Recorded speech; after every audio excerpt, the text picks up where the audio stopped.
കോൺഗ്രസ് ഭരിക്കുന്ന കണ്ണൂർ ചക്കരക്കൽ സൊസൈറ്റിയിൽ നിക്ഷേപകരുടെ പ്രതിഷേധം. പണം തിരികെ വേണമെന്നാവശ്യപ്പെട്ട നിക്ഷേപകർ സൊസൈറ്റിയിലെത്തി പ്രതിഷേധിച്ചു. സൊസൈറ്റിയിൽ 4 കോടി രൂപയുടെ ക്രമക്കേട് കണ്ടെത്തിയിരുന്നു. മിഥുൻ പിള്ള ചേരുന്നു. മിഥുൻ, എന്താണ് കൂടുതൽ വിവരങ്ങൾ?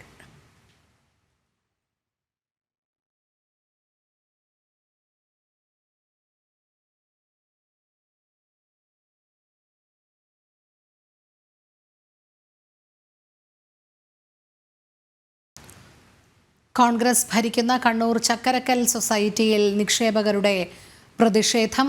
മിഥുൻ പിള്ള ചേരുന്നു. മിഥുൻ, പണം തിരികെ വേണമെന്നാവശ്യപ്പെട്ടാണ് നിക്ഷേപകർ സൊസൈറ്റിയിലെത്തി പ്രതിഷേധിക്കുന്നത്. 4 കോടി രൂപയുടെ ക്രമക്കേട് കണ്ടെത്തിയതിന്റെ അടിസ്ഥാനത്തിലാണ് നിക്ഷേപകർ ഇത്തരത്തിൽ പ്രതികരിക്കാൻ കാരണമെന്നാണ് അറിയാൻ കഴിയുന്നത്. കൂടുതൽ വിശദാംശങ്ങൾ.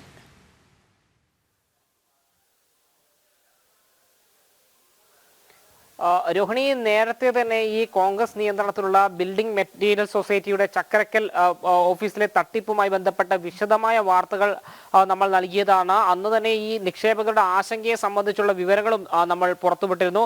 നമ്മൾ കോൺഗ്രസിന്റെ ഈ ഒരു സൊസൈറ്റിയുടെ കീഴിൽ നടന്ന തട്ടിപ്പിനെ കുറിച്ച് നിരന്തര വാർത്തകൾ നൽകിയതാണ്. ഏറ്റവും ഒടുവിൽ അവർക്ക് പല അവധികളും തങ്ങളുടെ നിക്ഷേപ തുക മടക്കി നൽകാമെന്ന് പറഞ്ഞുകൊണ്ട് ഈ സൊസൈറ്റിയുടെ സെക്രട്ടറിയും പ്രസിഡന്റും അടക്കമുള്ള ആളുകൾ നൽകിയിരുന്നു.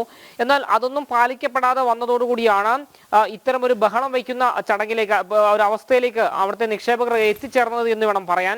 അവർ കൂട്ടമായി സൊസൈറ്റിയുടെ ഓഫീസിലേക്ക് എത്തിച്ചേരുകയും സൊസൈറ്റിയുടെ പ്രസിഡന്റായ കോൺഗ്രസ് നേതാവ് മുഹമ്മദ് ഫൈസൽ അടക്കമുള്ള ആളുകളെ തടഞ്ഞു വെക്കുകയും വലിയ ബഹളം അവിടെ ഉണ്ടാവുകയും ചെയ്തു. മാത്രമല്ല, തങ്ങളുടെ പണം ലഭിക്കാതെ ഒരു തരത്തിലും അവർ പിരിഞ്ഞു പോകില്ല എന്നൊരു നിലപാടും അവർ എടുക്കുകയായിരുന്നു. തുടർന്ന് ഈ സൊസൈറ്റിയുടെ പ്രസിഡന്റും മറ്റ് ഭാരവാഹികളുമായി നിക്ഷേപകർ ബഹളമുണ്ടായി.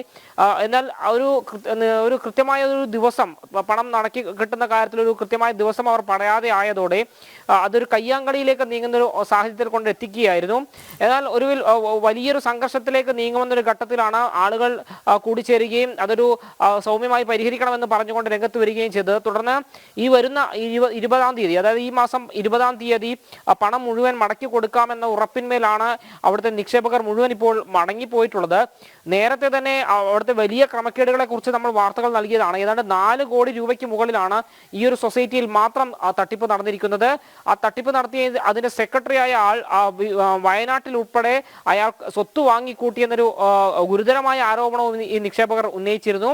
മാത്രമല്ല, ആ സൊസൈറ്റിയിൽ പല നിക്ഷേപകരും അറിയാതെ അവരുടെ പേരിൽ ലോണുകൾ എടുത്തിട്ടുണ്ട്. അവർ നിക്ഷേപിച്ച തുക കാണാതായിട്ടുണ്ട്.